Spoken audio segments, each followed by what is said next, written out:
Now, as we count off the days to the big summit on Friday, we are focusing in on how the regional players view the upcoming meeting between President Moon Jae-in and North Korean leader Kim Jong-un. We are going to begin in Russia, which is a key player in North Korean affairs as an old communist ally and a member of the long-stalled six-party talks. Kwon Jang-ho reports from Vladivostok.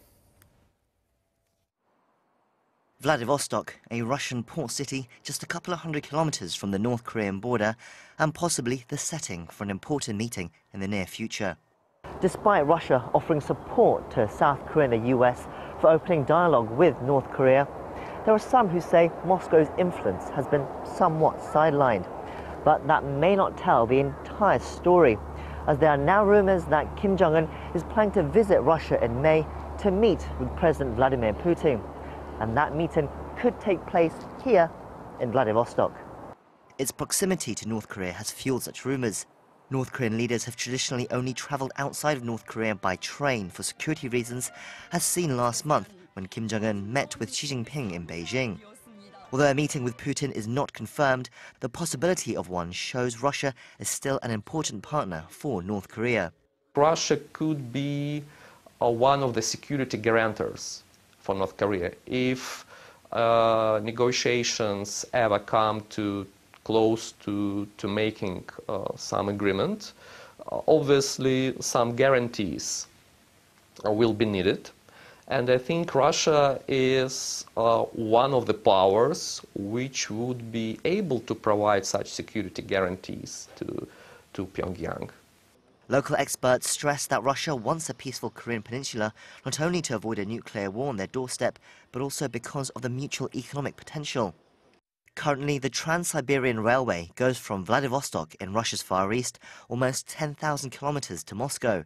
But at a few hundred kilometers in the opposite direction, it could go through North Korea all the way to South Korea, completing a link between East Asia and Europe.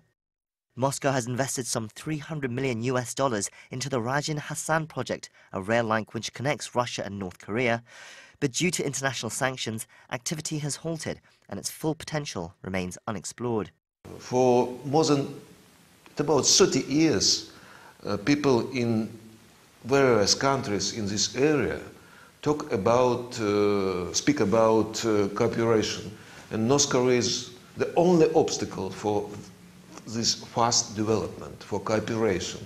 So if we solve this problem, it will work for all countries in this area, for Korea, for both Koreas, or for United Korea, for China, Japan, Russia, of course.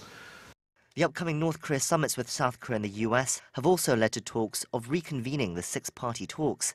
That forum, now dormant for 11 years, also involved Russia, China and Japan and formed the framework for Pyongyang to denuclearize. Moscow has been keen to promote its merits despite the breakdown in previous agreements. I think it's the format of six-party talks.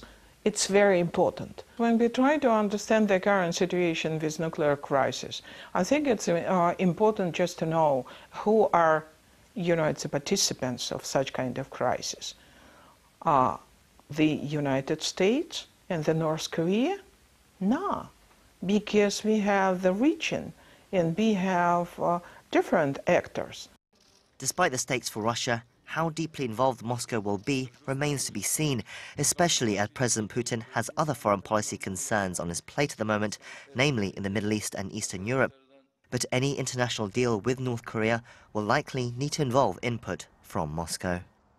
Kwon Jang-ho, Arirang News.